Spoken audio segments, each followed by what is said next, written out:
Earth signs, tignan po natin kung ano yung mensahe para sa iyo ngayong araw. Keep in mind po na ito ay general reading lamang, so hindi po lahat ay makaka-relate, so be open-minded. Pagpasensya nyo na po yung aking boses. May sore throat lang po. So, ayan, tignan natin.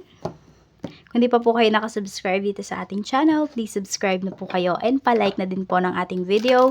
At sa mga nais naman po mag-avail ng ating private readings, Lucky Stones and Amulet, makikita nyo po yung link sa description box below, Tarot Intentions by Aliana Reyes. Tignan po natin kung ano ba yung mensahe para sa iyo ngayong araw. So, your hard work is paying off. So, this is your energy, oh. Tignan mo, Capricorn. Taurus, Virgo, Capricorn. Ayan po. So, huwag kayong huminto. Huwag kayong mawalan ng pag-asa kasi yung mga sacrifices nyo po, yung mga paghihirap ninyo, yung mga stress na naranasan ninyo, Earth signs, ay mapapalitan naman po yan. Okay, mapabayaran po yan. Tingnan natin. So, napakasipag ninyo ngayong araw na ito. Pwedeng ganadong-ganado kayo sa mga gagawin po ninyo. Sa mga task ninyo ngayong araw. Four of Swords, ayan. So, kompleto din yung tulog ng karamihan sa inyo. So, nakatulog kayo ng maayos. Gumising kayo na maganda ba yung inyong pananaw sa buhay, ganyan. Or excited kayo sa mga kung ano man yung pwedeng mangyari sa inyo ngayon. Check natin pagdating naman po sa family. Sa family, we have the Hierophant. Okay? So, pwedeng meron kang very religious na family members. The High Priestess, okay? So, pwedeng may mga big changes sa family. Pwede rin madadagdagan yung family ninyo. Pwedeng merong ikakasal dito. Congratulations po kung sino man itong ikakasal sa family members po ninyo. Tignan natin kung ano pa yung mensahe pagdating naman po sa friends. Sa friends, we have the Magician. Okay, yung mga kaibigan mo, sobrang gagaling din talaga nila sa mga crafts nila ngayon. So, pwede po na talagang mas nai-inspire ka pagdating sa mga kaibigan mo. O, very inspiring yung mga kaibigan mo, yung mga sets of friends mo ngayon, or yung kahit yung mga friends mo pa dati. Ten of Swords, ayan. So, pwede may mga kaibigan ka dito na may inaayos na mga papers, ganyan, or baka nagpapatulong sila sa'yo. Or mga documents ito. Tignan natin pagdating naman po sa this is this is your friends, this is your love life. The Sun, meron tayo ditong, ayan, Victory. So, merong ikakasal. Pwedeng ikaw pala yung ikakasal dito. Taurus, Virgo, Capricorn. So, pwedeng yan din ay pinag-uusapan na ninyo ng family mo. Ayan po. So, good news ito pagdating sa family. Pwedeng may baby na paparating. Ayan, pwede rin naman yung asawa mo, baka pauwi na. And yung iba sa inyo kung single kayo, pwedeng magkaroon na kayo ng relationship. Ayan, no? Pwedeng magkaroon na kayo ng love life. So, pwedeng paparating na siya yung minamanifest ninyo na tao. May tao ba kayo minamanifest? Wag, no? Yung karakteristik lang po sana ng tao yung i-manifest ninyo para hindi kayo maguluhan or hindi kayo, sabihin natin, hindi ba maging disturbing yung relationship. Kasi kapag tao, so parang pilit kasi yung energy, di ba? Pag yung tao yung minanifest ninyo. Ayan. So, yung karakteristik ng tao yung i-manifest po ninyo. At kung kayo nga, ayan, single, pwedeng paparating na yan. Magiging happy na ulit kayo. At kung in relationship naman po kayo or married kayo, pwedeng nga may kasal or may baby na paparating dito. And sabihin natin na basta magiging happy kayo pagdating dito sa inyong relationship. Worth it lahat ng sacrifices ninyo. Worth it lahat ng mga, efforts ninyo towards your relationship. Tignan natin, actually, hindi lang naman yung effort mo, even yung efforts din naman ng person mo. Check natin, pagdating sa money, we have naman po the Empress. Tapos, we have King of Swords. Pagdating naman dito sa pera, ayan, may baby talaga na pinapakita dito. Earth signs. Ayan, we have the Empress. Pero yung iba po sa inyo, pwedeng, di ko alam kung meron kayong anak, tapos, siya yung nagtatrabaho sa family ninyo. Siya yung, yung breadwinner. So, pwedeng may ibibigay siya sa'yo ngayong pera. Parang papahawak niya ba sa'yo yung pera? Hindi ko alam kung asawang ba to or anak mo. Ayan po. So, may papahawak siya na pera. Tapos, parang kayo na yung bahalang gumastos. Kayo na yung bahalang mag-budget.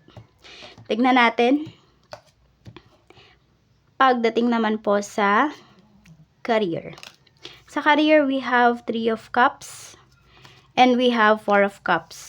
So, ito, nakikita ko dito pagdating sa career ninyo, nakikisama na lang talaga kayo. So, magaling naman kayo dyan, earth signs, sa pakikisama. Pero alam mo yon, hindi ka na satisfied talaga pagdating dito sa work mo. Tapos, nakikita mo pa dito na pwedeng, yung iba sa inyo is, alam nyo na binigay nyo yung best ninyo, pero sa iba napunta. Yung yung iba sa inyo, alam mo yon, yung credits, ganyan, sa iba napunta. So, nalulungkot kayo dito kasi kayo yung nagpakahirap. Kunwari, groupings kayo. Tignan mo, yung tatlo mong kasamahan na wala naman masyadong ginawa, sila yung mga nagsasaya. Pero ikaw dito na binigay mo yung efforts mo, talagang, ayun, nalulungkot ka dito kasi you feel na talagang hindi nila deserve kasi ikaw naman yung kumilos dito. Tingnan natin. So, hindi ka talaga totally happy kahit sabihin natin na natapos nyo pa yung project na ito or yung trabaho ninyo ngayon. So, tignan naman natin pagdating sa business mo. Sa business naman, we have judgment and we have temperance. Okay? So, tiyaga lang talaga pagdating dito sa inyong business. Ayan. At saka, you do your research talaga. And also, ayan, pasensya na po kayo na matay-matay yung ilaw. At dapat talaga dito is hindi kayo matakot ba sumubok, hindi kayo matakot na maging curious pagdating sa inyong negosyo, pagdating sa inyong mga produkto. So, you always do your research. Nakikita ko din dito, hindi ko alam kung may tina-target kayo dito na malakihan na kunwari company, or pwedeng through magshi-ship na yung iba sa inyo, ganyan, or magde-deliver na kayo. Basta parang big move ito pagdating sa business po ninyo. So, pwedeng yan yung ginagawa ninyo or yan yung pinag-aaralan ninyo ngayon. Earth signs. Yung sales nyo naman ngayong araw, ano lang siya, hindi siya talaga, sabihin natin, makakakota pa rin kayo.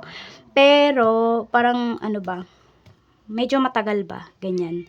So, parang buong hapon, kunwari yung gugugulin ninyo para makakota talaga kayo. Pero kota pa rin kayo, di ba?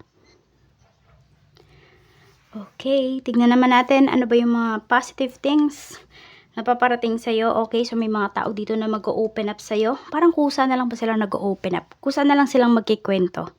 So, doon yung at ease sila or at peace sila pag nagkikwento sa'yo. So, parang no judgment, ganyan. Ayan ang ganda rin ng kaperahan mo dito.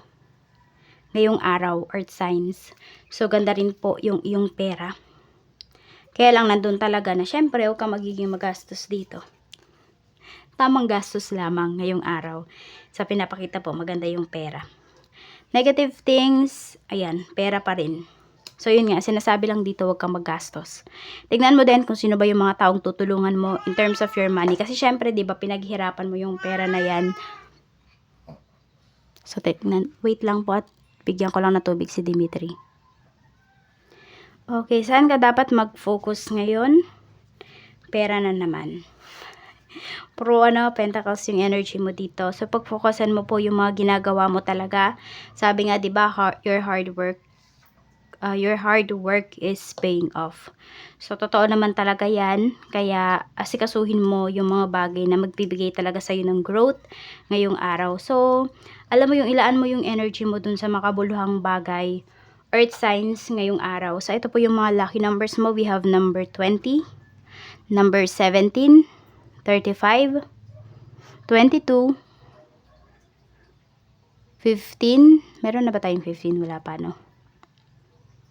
And we have number 36.